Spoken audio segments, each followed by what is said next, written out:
Magandang araw kaibigan! Tuloy po kayo sa Felicidad's Channel. Sa mga kwento ng buhay at pag-ibig na hinalukay sa natatagong baul ni Felicidad. Pero bago po tayo magpatuloy, huwag niyo pong kalilimutan na i-like ang video, i-subscribe ang channel, at i-click ang notification bell para lagi kayong updated sa mga parating pa na upload.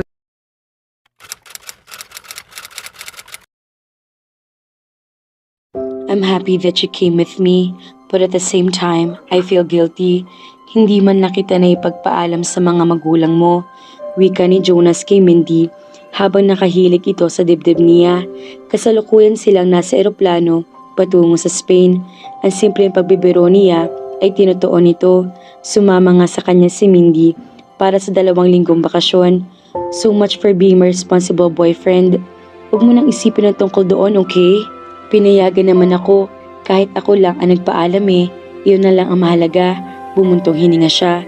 Tama si Mindy at pinagkakatiwalaan niyang hindi naman ito nagsisinungaling sa pagsasabing pumayag ang mga magulang nito na hindi niya naisip na maaari maging posible iyon. He knew how strict her parents could be. Alam din niya na kahit overnight events nga ay hindi ito pinapayagan. Ang bakasyon pa nga kaya na iyon. Nakapagtataka. Pero hindi si Mindy ang tipo na magre-rebelde sa mga magulang nito at maglalayas para lang makasama sa isang gala. She had always been a good girl. Pinagkakatiwalaan niya ito. Walang mangyayaring masama kung hindi ka man nakapagpaalam sa kanila at ako na lang ang nagpapaalam. Ang bilin lang naman nila sa akin ay ingatan kong sarili ko eh. Pero alam ko naman na kahit hindi ko sundin iyon, nandyan ka palagi sa tabi ko para ikaw mismo ang gumawa nun para sa akin. Nakangiti pang wika nito, saka lalo nagsumiksik sa kanya.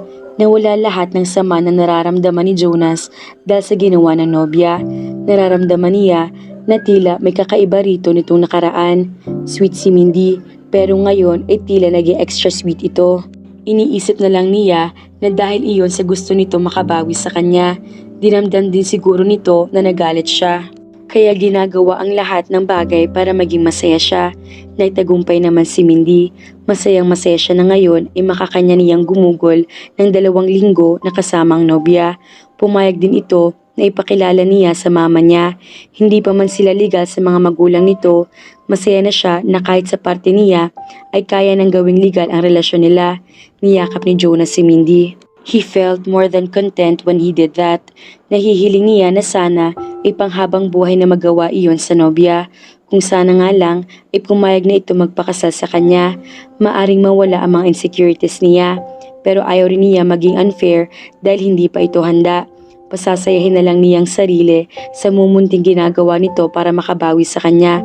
Nakaramdam si Mindy na matinding kasiyahan habang tinutulungan niya si Jonas na mag-ayos ng isusuot para sa trabaho nito ngayong araw. Kahit naman kasi sumama siya sa Spain ay hindi rin ito maaring baliwalain ang responsibilidad. Naging mahaba na ang mahigpit sa 3 buwan na bakasyon ni Jonas sa hospital. Naintindihan naman niya iyon. Ang tanging mahalaga sa kanya ay ang mapasaya si Jonas at nasa pareho silang lugar at araw-araw pa rin naman sila na magkasama. Ang gwapo-gwapo talaga na favorite doctor ko. Nakangiting wika pa niya sa nobyo at pinisel ang mga pisngi nito. Sa halip na mapasimangot ay ngumiti pa si Jonas. Mukhang gusto nito na ginagawa niya iyon, parang binibaby. Pagkatapos sa paglalambing ay kinuha niya ang doctor's coat ng nobyo na siya pa ang nagpresinta magplansya kahit maraming katulong ang mga ito sa mansyon sa Spain. Isuot mo na ito para complete outfit ka na sa pagiging doctor, wika niya at inabot ang doctor's coat. Akamang tutulungan niya si Jonas na magsuot niyon nang patiligin siya nito. Hep, mamaya na, baka magusot, ikaw pa naman ang nagplansya nito. Okay, wika niya, saka inilagay ulit sa hanger ang damit.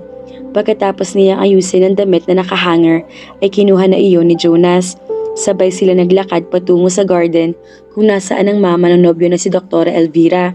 Kahit ilang araw pa lang na nananatili sa Spain ay naging pamilyar na siya sa rutinang ginang. Hilig nitong gugulin ng umaga sa hardin dahil ayon sa kwento ni Jonas, inare-relax daw ito kapag tinitignan ang mga tanim na halaman. Minsan din daw, sa kabila na naka-wheelchair na lagay, ay nakikialam din daw ang ina ng nobyo sa garden. Teka lang pala, May kukunin lang ako sa kusina. Mauna ka na pumunta kay mama. Susunod na lang ako. Wika niya at nagpunta sa kusina. Maagang gumising si Mindy para magluto ng almusal. Sa pagluluto ng almusal, isinabay na rin niya ang magiging baon ni Jonas para sa lunch nito mamaya. Kahit may katulong din na in-charge doon, sinadya niya iyon. Gusto niyang pagsilbihan si Jonas at lahat naman ng pagod ay nababayaran tuwing makikita nagniningning ang mga mata ng nobyo sa appreciation sa mga ginagawa niya. Ginawa ni Mindy ang lahat ng iyon dahil nararapat iyon para kay Jonas. Sa 3 taong relasyon nila ay marami siya naging pagkukulang rito. Gusto niya makabawi sa lahat ng iyon. Kahit medyo huli na at iiwan na niya ito, magiging masaya siya na isipin na lahat ng mga ganoon gawain ay una niyang nagawa sa taong pinakamamahal. Pagbalik sa garden, bitbit niya ang baon ni Jonas. Inahitid niya si Jonas papunta sa garahe kasama ang mama nito. Siya rin ang nagpresenta magtulak ng wheelchair ng ginang at hindi ito umangal kahit may private nurse ito para gawin iyon. Ibinigay niya kay Jonas ang inihandang baon bago ito sumakay ng kotse. Lalo nagdingnig ang mga mata ng nobyo sa tuwa dahil sa ginawa niya. Hindi ko inaasahan ito, but nevertheless, thank you so much, mi amor. Ngumiti siya. It's my honor to do this for you, mi amor. Sinubukan niya magkaroon ng Spanish accent na sabihin iyon. Natawa si Jonas, saka hinalikan siya sa noo at pagkatapos ay sa mga labi. I love you. I love you too. Ngingiti-ngiti at puno rin ng pagmamahal na sabi niya. Hanggang ngayon ay ganoon pa rin na pagsasabihan ng pag-ibig nila sa isa't isa. Pagkatapos sa paglalamping sa kanya, isa ina naman nagpaalam ang nobyo. Sabay nilang kinawayan ni Dr. Elvira si Jonas nang umalis ito. Nang matapos ang pagpapaalam, ay malayo-layo na rin ang sasakyan ni Jonas ay napansin niyang titig na titig ang ginang sa kanya. Nang ipakilala si Mindy ni Jonas sa ina, ay nag-insist agad ang huli na mama na rin ang itawag niya rito. Madalas ay kwento sa kanya ni Jonas ang nag-ampong doktora at base sa mga kwento ng nobyo ay tila napakabait nito. Hindi naman siya nagkamali ng hinala. My iho really loves you, na mula ang mukha ni Mindy sa papuri. Alam naman niya iyon at ramdam na ramdam, pero mas nakakatuwa palang isipin na may iba pa nagsasabi ng ganoong honor sa iyo. At masaya ako na nakikita ko na mahal mo rin siya. Nakangiti pang sabi ni Dr. Elvira. I really do love him, Mama. Nakangiti rin na sabi niya. Gusto niyo po ba na ipasyal ko muna kayo dito sa garden? Nalaman ni Mindy na kapag walang pasok si Jonas, ay madalas ay ginagala nitong ina sa hardin. Gusto rin niya na gawin iyon para sa ginang. Alam niya na malaking kamalian ang ilapit niya ang sarili sa ina ng nobyo dahil hindi magtatagal ay kailangan din niya saktan ito at si Jonas. But it seemed like it was the right thing to do. Malaking bahagi ng sarili niya ang may gusto na makasama pa ito at hindi niya maiwasan na makinig doon. Hindi lingid sa kaalaman ni Mindy ay nakaraan ni Jonas. Kahit inampon lang ito ng dating doktora, pero binusog nito si Jonas ng ganoong pagmamahal. Mahal na mahal ni Jonas ang ina at gusto ni Mindy na magpakita rin ng kabutihan upang maging bayad sa magandang buhay na ibinigay nito sa kanyang nobyo. Pumayag si Dr. Elvira na ipasyal niya ito sa magandang hardin ng mansyon. Hindi niya mapigilan na humanga sa magandang itsura niyon. Lalo na at hindi napigil ang ginang sa pagkukwento sa ipinagmamalaki nitong hardin. Bahagyang hirap magsalita si Dr. Elvira, pero kahit ganoon ay giliw na giliw ito nagbigay ng kaalaman sa kanya tungkol sa mga halaman na naroroon. Giliw na giliw rin si Mindy na makinig sa mga kwentong ito. Magkatulong kami ni Jonas sa pagtatanim ng punong ito. Pagkukwento ni Dr. Elvira, nang makarating nila ang halos dulong bahagi ng hardin, tiningnan ni Mindy ang puno. Napakalaki niyon, kaya niya pumusta na bata pa si Jonas nang tinulungan nitong ina na itanim iyon. Ang laki nito, hindi niya napigilan na magkomento. Yes, kagaya ng pag-ibig niya sa'yo, panunokso pa rin ang ginang. Napapansin ni Mindy na kanina pa ibinibida ni Dr. Elvira ang nakikitang pagmamahalan sa pagitan nila ni Jonas. At sa inyo din po, Mama, alam na alam ko po na mahal kayo ni Jonas. Kayang mamuhay ni Jonas sa Pilipinas para palagi sila magkasama, pero nanatili ito sa Spain dahil na rin sa ina. Kagaya niya, sobra rin ang pagmamahal ni Jonas sa pamilya nito. He's such a wonderful boy to say those words to you. I love him so much too. He was the best child every parent could ever dream of. He's determined, responsible, a gentleman. I couldn't ask for more. He deserves everything that is beautiful in this world, and he deserves this wonderful emotion I see in you. Great love. Nangangarap pa ng wika nito. Gustong ngumiti ni Mindy, pero gaano man kaganda ang sinabi ng ginang, hindi maiwasan na masundot ang konsensya niya. Tama ito. Nararapat nga para kay Jonas ang lahat ng magagandang bagay sa mundo. He had a good and amazing heart. Puro ang pagmamahal nito, hindi kagaya ng kanya. Mahal niya si Jonas, pero kailangan din niya saktan ito sa huli. Did he really deserve someone like her? Sapat bang lahat na ipinakita niya rito? Samantalang iiwan din naman niya ito sa huli. Ginagap ni Dr. Elvira ang kamay niya. Ipangako mo sa akin, iha, na mamahalin mo ang aking anak hanggang sa dulo. Nakikita ko kung gaano siya kasaya sa'yo. Pwede ka bang mangako sa akin, iha? I hope you can. I see how much you love him too. Kung tutuusin, ay hindi naman mahirap ang gusto ng ina ni Jonas. Ilang taon na niyang minamahal ang nobyo at wala na siyang iba pang nakikitang mamahalin kung hindi ito lang. Gusto niya makita rin panghabang buhay ang saya sa mga mata nito. Pero alam niyang hindi pwede. Matagal na siya naipangako sa iba. Pero kaya ba niyang tanggalin na lang basta ang saya at pag-asa sa mga mata ng ginang kung sasabihin niya rito ang totoo? It would hurt a lot. Of course I will. I promise. Pagpapanatag niya kay Dr. Elvira. Alam ni Mindy na kaya niya may papangako na mamahalin panghabang buhay si Jonas. Ang hindi lang niya kaya ay ipakita sa binata ang pagmamahal niya habang buhay. Time flies so fast when you're having fun. Umaakma mga salitang iyon sa nangyayari sa nagdaang araw sa buhay ni Mindy. She did have the best time of her life in Jonas' arms and in the shelter of his family. But the good things always come to an end. Sa kabila ng pagiging abala ni Jonas sa trabaho, ay hindi pa rin ito nawawala ng oras para sa kanya. Madalas ay maaga nitong tinatapos ang trabaho para itour naman siya sa Barcelona, ang city sa Spain kung saan ito nakatira. Isinama siya nito sa isang tourist attraction doon, kagaya na lang ng pinakamalaking Roman Catholic Church sa Barcelona na Sagrada Familia. Pagkatapos pumunta sa isa sa mga pinakabinibisitang lugar sa Barcelona, ay iginala siya ng nobyo sa iba't ibang parte doon. Nakapaglakad siya sa La Rambla, na ayon kay Jonas, ay kahit simple street lang ay kinoconsider din na tourist attraction sa lugar. Mindy could not agree more. Hindi man iyong kaganda, ay tila napakasarap maglakad doon at i-enjoy ang human heartbeat ng Barcelona.